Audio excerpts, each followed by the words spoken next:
Hello again and welcome to another episode of I Want to Talk About This Album. And today, it's a big day for me personally. I feel like I'm finally an adult. I feel like I'm a man because today, this has nothing to do with the episode, but today, for the first time ever in my life, mark it on your calendars. What is the date today? For me, it's May 10th or 11th. I don't know, something like that. It's Monday. Mark it on your calendars because today is the day that I finally, for the first time, used ChatGPT. Yes, it's taken this long, and I'm finally on board with on board the ChatGPT bandwagon. And I'm gonna probably, now that I've established that, I'm maybe gonna go crazy and start using ChatGPT for the most mundane things that don't require ChatGPT, but I will use them anyway. Use it anyway, I guess, as people tend to do. Maybe I'll start adding cool backgrounds and making myself look like I'm doing an episode from the surface of Mars or something like that. But I did use ChatGPT for a pretty minor project. He or she, I guess she, we'll call it ChatGPT as a she. She was very gentle with me and followed my instructions as they are trained to do. So, and if you're wondering what it is that I use ChatGPT for, I'm not going to tell you, but I think it probably will be, it won't be featured in another episode, but it will be talked about. I'll do maybe a little bit of show and tell if all goes according to plan. And the ChatGPT portion was correct, but then I have to incorporate that into real life, and I will be sure to share it with all of you. So please stay tuned. Now today, as far as the episode goes, hey, you know what? I fucking love Ratt, and I'm going to continue to talk about Ratt today. It may seem like that I'm racing through all the Ratt albums, which I'm not racing. I fucking love Ratt and I want to talk about them. And I think I've reached the point now where I've done enough Ratt episodes, and after this one I've got, I guess, 2 more, maybe 3, probably 2 more. I don't think I'll do a collage, but I've got 2 more episodes after this. You know what they are if you've been paying attention after today. I think I will rank. Everybody loves rankings, right? I think I'm going to rank all the Ratt studio albums. I'll do a special video in case you're interested in the order in which I love the Ratt albums, or maybe in some cases don't like them. You will see what that list is going to look like. I'll try not to, when I talk about this album, and it's Reach for the Sky, when I talk about it today, I'll try to avoid using things like, this is my 3rd favorite Ratt album, or this is my favorite album, or I don't really like this album, just to keep the suspense. So when you see the episode, maybe in a month, or I don't know when it'll be up, but or when I'll do it, let alone when it will be up. But so I don't want to ruin the surprise. But I will say that I fucking love Reach for the Sky. I think it's a great album, and I'll show it to you here. There it is. That's what it looks like, in case you didn't know. And as always, if it's a Ratt album, it came from this. This is heavy. I need 2 hands for this to support it. This is the Ratt, the great Ratt box set, which I'm very happy that I got. I think about 2 years ago. I think it came out around June 2023. So I'm going to do Reach for the Sky today. As I said, I love this album. This came out in 1988, and by this point, unfortunately for them, Ratt was really on their way down. I guess that started with the previous album, which was Dancing Undercover, which I haven't talked about yet. I will, and I will do an episode of that. And I don't know why. To me, and I've talked about this probably every time I talk about Ratt. To me, these first 5 albums, and not including the EP, Out of the Cellar, Invasion of Your Privacy, Dancing Undercover, Reach for the Sky, and Detonator are all completely interchangeable. Those 5 albums, they all essentially sound the same. They have the same style, the same formula. They weren't breaking new ground on anything, and I don't give a fuck about that, because as I said, as I've established many times, I love all those 5 albums somewhat equally, and it's going to be hard for me to put them in order, although I think I know number 1. But the other ones I'm not sure about. But they're so interchangeable. I don't understand how, trying to be objective, I understand that just because I like an album doesn't mean that you or anybody should like an album. Or if I don't like an album, I can usually say I don't like it, but I can see why people like it. I really don't know why, if you were a Ratt fan, for Out of the Cellar and Invasion of Your Privacy, why didn't you like Dancing Undercover? Because that album sold, I think, significantly less and produced less, I guess, got less attention, got less airplay. The videos didn't do as well, the songs didn't do as well, the tour didn't do as well. Still, it was still pretty successful. Why didn't you like Dancing Undercover as much as Invasion of Your Privacy or Out of the Cellar? And I can say the same thing about Reach for the Sky. You know, if you liked all the other ones, why wouldn't you like this? To me, there's maybe, with one exception, one song that's an exception on Reach for the Sky. You can maybe guess what it is.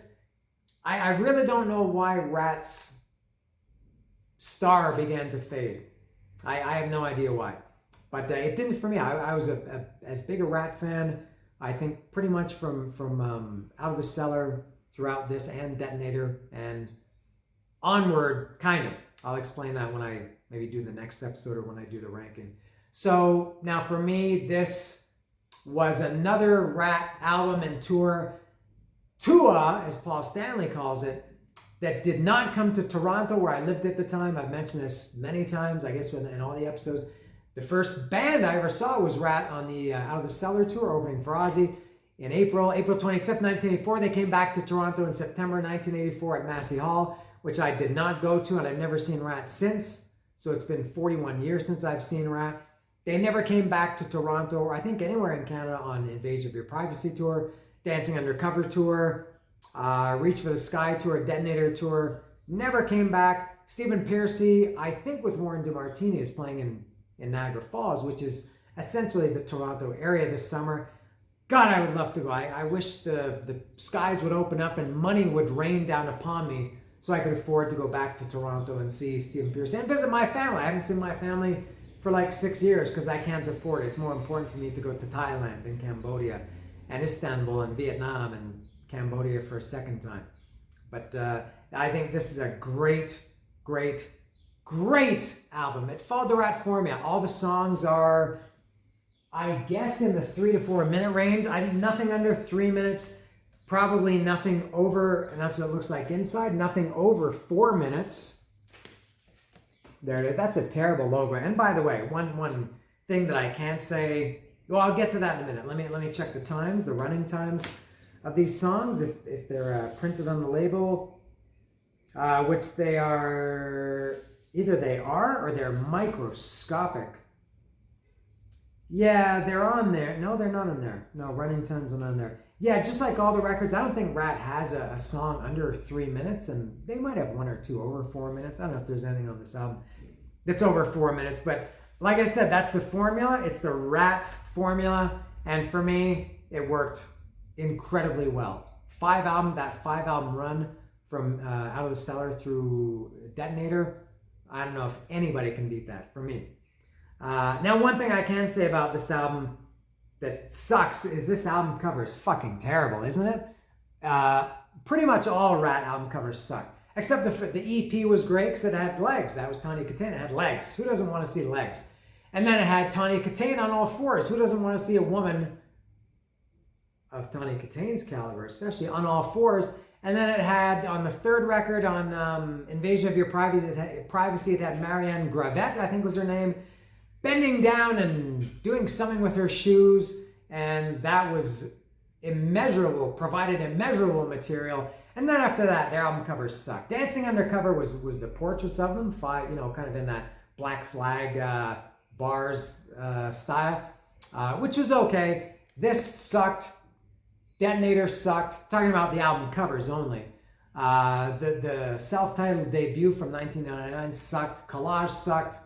That came out before 1999. And Infestation sucked. So Ratt really went downhill in their album covers. I guess the turning point was Dancing Undercover. But yeah, this album cover sucks. What the fuck is this? I don't know who this... It's some kind of a woman, I guess. And I don't know what the hand is. The hand is, I guess, is reaching for the sky. And I see the ocean in the background. And this rattan piece, which seems strangely out of place. I think Newman said something like that. I don't know why there's a wicker chair or a rattan chair on the album cover, but I think it's stupid and it sucks. All right, but I don't care about that. I care about the music contained within, which is amazing. All right, so I will talk about it track by track now, going through this. And do I need to look at the running order? I don't need notes for this. Come on. City to City, I Want a Woman, Don't Bite the Hand That Feeds. What's the fourth song? I can't remember. I Want to Love You Tonight. Side 2 is Chain Reaction. And then No Surprise. I'm tempted to look. What comes after No Surprise? The Bottom Line, and then What's It Gonna Be, and then What I'm After. I'm missing the fourth song on side 1. What song was that? Oh, I missed Way Cool Jr. was number 3. So then Don't Bite the Hand That Feeds was 4, and then I'm Gonna Love You Tonight was 5. I forgot Way Cool Jr. All right, so I'll go through this track by track. So it starts with City to City. Now, I even say I love City to City, but a little bit strange as an opening song. You know, typically bands of Ratt's genre or era, they open with, you know, real fast rockers. And City to City was a little bit slower. It's not a bad song, but a little bit of a strange choice for an opening song. But I do love it. God, I'm fucking this up already with the lyrics. What's the opening line of City to City? Street fights all the time. God, I can't remember. 'Cause I'm running city to city. And all points in between, I'm running city to city. You'll find me between the sheets. City to City is excellent. Next is I Want a Woman. I love I Want a Woman. One of my favorite Ratt songs, and it was a single from this record. Although at this point, I don't remember people actually buying physical singles. Maybe singles, remember those? Cassette singles for brevity. I remember the video. The video got modest airplay, not as much as Dance, and Dance didn't get nearly as much as Lay It Down and You're in Love, which maybe didn't get as much as Round and Round and Back for More and You Think You're Tough. Anyway, oh my God, I Want a Woman, amazing. One of my, pick a number, one of my top whatever Ratt songs. I love it, love everything about it. I love that video. I was 18, I guess, when this record came out, and seeing all those hot rocker chicks in the Ratt video who went to Ratt concerts, which I never got a chance to sample because Ratt never came to my town. But I Want a Woman, amazing song. It's kind of the anti Christine 16 or anti Winger 17 or Motorhead Jailbait, which were songs about young girls. And Ted Nugent also had Jailbait. This song was the opposite. You know, those are songs about 16, or in Ted Nugent's case, younger than 16-year-old girls.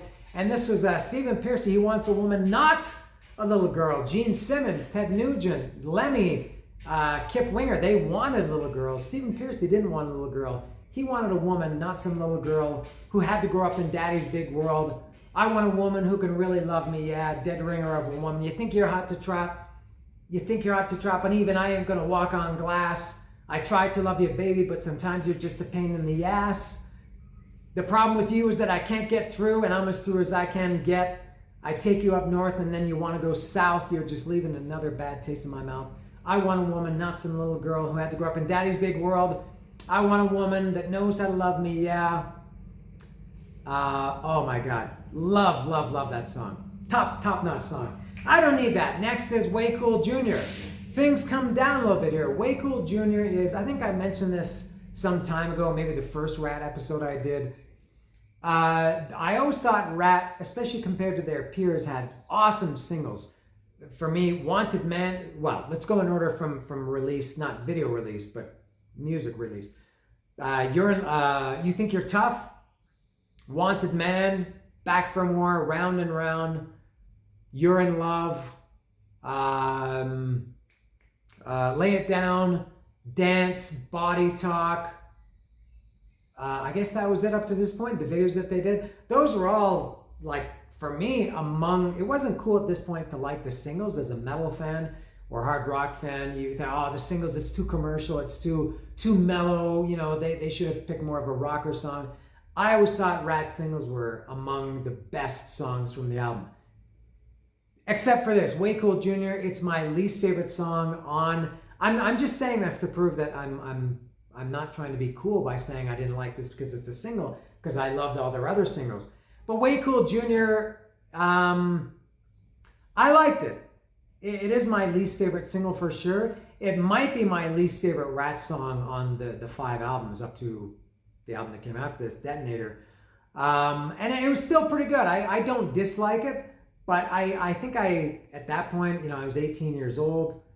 I maybe didn't like the horns during the choruses, and then during the outro there was that saxophone, which I don't really like saxophone music or music that has saxophones in hard rock or metal anyway. Maybe Billy Joel or something like that, Rolling Stones.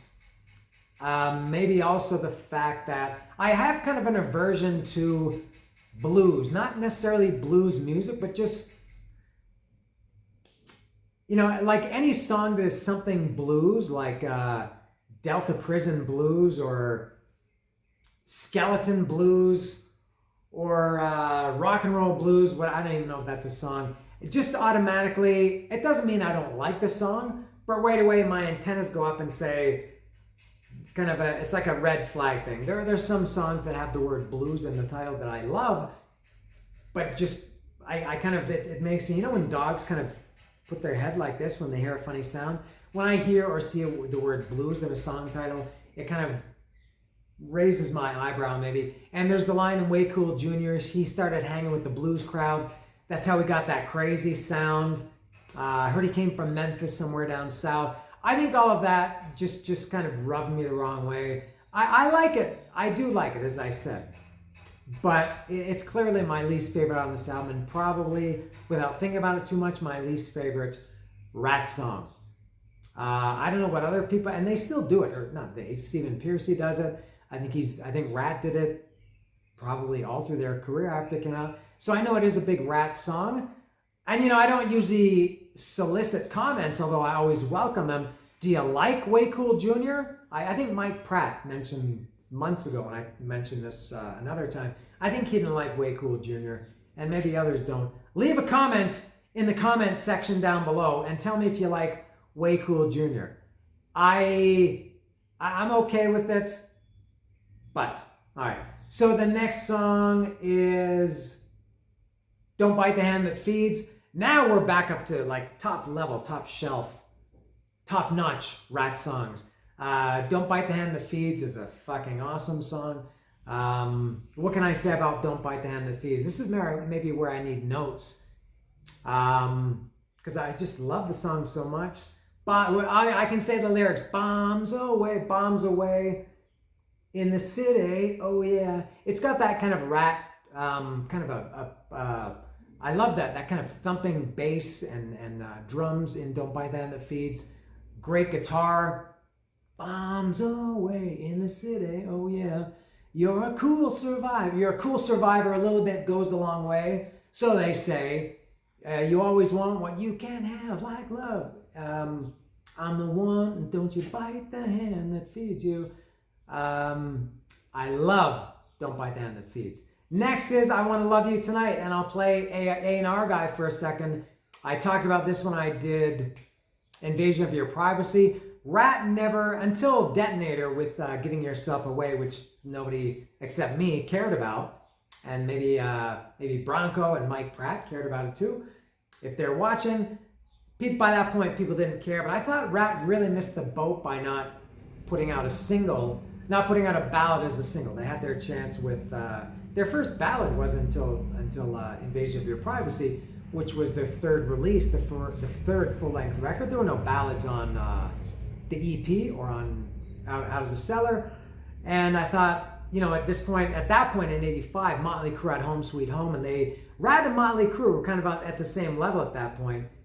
And Motley Crue shot through the roof, largely, I think, because of Home Sweet Home, and Ratt kind of stayed like this. And I talked about this, maybe it's because they didn't release Closer to My Heart as a single from Invasion of Your Privacy. And maybe they missed the boat here too. There was no ballad on Dancing Undercover either. But there was on this, and it's I Want to Love You Tonight. I love that song. I think it's a fucking awesome song. Who knows? You know, everybody loves to say, oh, it would have been a hit, or this band should have been huge, or whatever. And I'm not saying that. I just think, according to kind of how things were at the time, people that like this kind of music love ballads. And I feel like I Want to Love You Tonight. I love that song. I think it would have maybe pushed this album. I don't know what whoever is in charge of that was thinking by not getting on board with that. I Want to Love You Tonight. Great song, great ballad, whatever you want to call it. So side 2 now opens with Chain Reaction. Chain Reaction, I'm getting excited. Chain Reaction, 1, 2, 3. Satisfaction, guaranteed. We got a chain reaction, just you and me. The only thing that gets me off will bring you to your knees. Ooh. The only thing that turns me on will get you to your knees. That's much more up-tempo. And just another great song. They're all great except Way Cool Jr., which is, it's like this. Next is No Surprise. Am I right? Did I get that right? No Surprise? Yes, it is No Surprise. No Surprise. Oh man, I love it too. I don't know what to say. Sometimes it's hard to talk about songs that you love. But I love that. Why live your, the kind of a cappella vocals layering over each other. I guess it's Piercy starts it. Why you live your life with no surprise. Then the backing vocals come up and they stack the vocals like that until that great fucking, I guess, Warren DeMartini riff comes in, which for me is reminiscent of, doesn't sound like, but it brings to mind Lay It Down. It's kind of a slow, not just the riff, but the song. It's kind of, it's got that, again, that Ratt kind of slow groove like Lay It Down. It's kind of it's not a ballad, you know. Obviously, if you're listening to this and you know the song, it's not a ballad, but it's got that great riff, that slow Ratt groove. What's the opening lyric of No Surprise? Living's easy when you think you got control. Don't look too close, you'll find your silver isn't gold. Leave your problems behind you and take a hold. Why live your life with no surprise? I'll tell you something. The great backing vocals tell you something. Why live your life? I love No Surprise. Contender for favorite, along with I Want a Woman so far. The next song is maybe even a higher contender. For me, the second side of this record, it's not much better, but I like the second side better. You know, for me, Way Cool Jr. brings the first side down just a little bit. City to City, as I said, I like it, but maybe not the best opener. I think side 2 is perfect. And possibly Bottom Line. Is it Bottom Line or The Bottom Line? That's You and Me Together. I think it's just Bottom Line. Is it important if they say The Bottom Line or just Bottom Line? Bottom Line. It also has man, Ratt was so great at these hard rock grooves.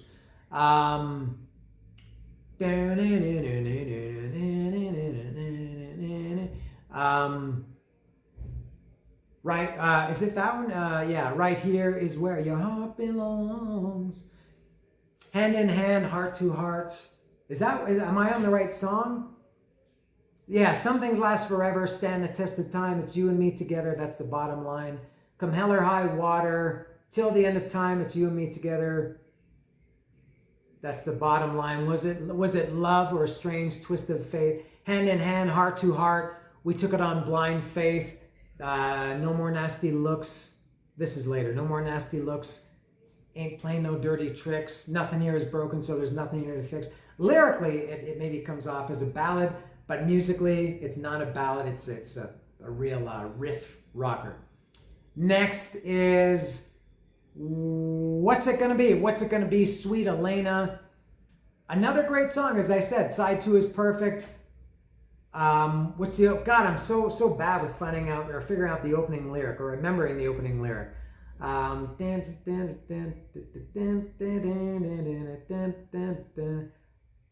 yeah. My.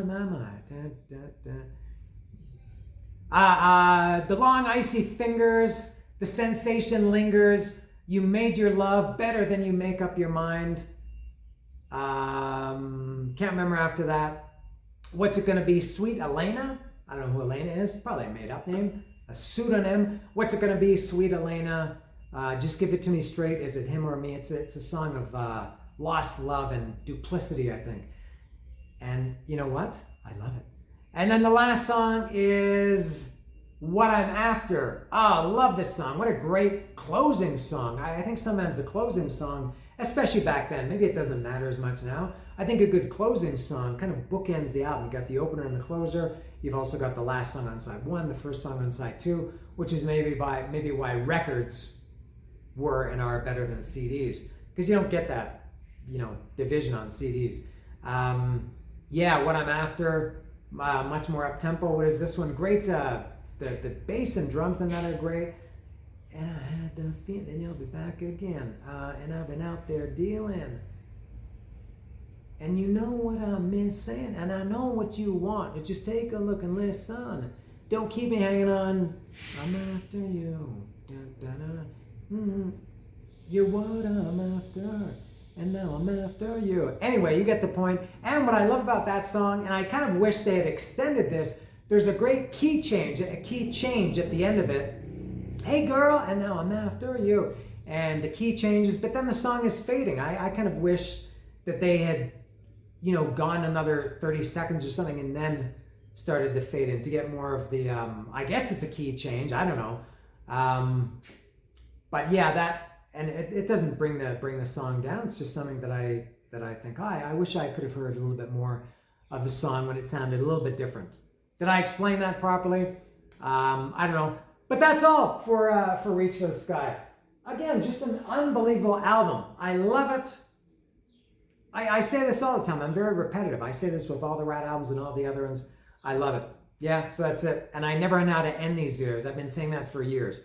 So stay tuned. 2 more Ratt episodes to go. It's no surprise. Just like Ratt says, why live your life with no surprise? I'll tell you something. And I will tell you something. I'm going to do Infestation, and I'm going to do Dancing Undercover. I'm doing the Ratt in completely kind of random order. And then once I have them all, I'm very familiar with all the Ratt albums, but I want to listen to them all relatively close together to get a better idea of where they're going to fit in my all-important rankings. And I'll be doing that, I don't know, in a month, 6 weeks, something like that. So you can stay tuned for that and get excited about that, all right? So that's all for this great album. This is Ratt. Reach for the Sky.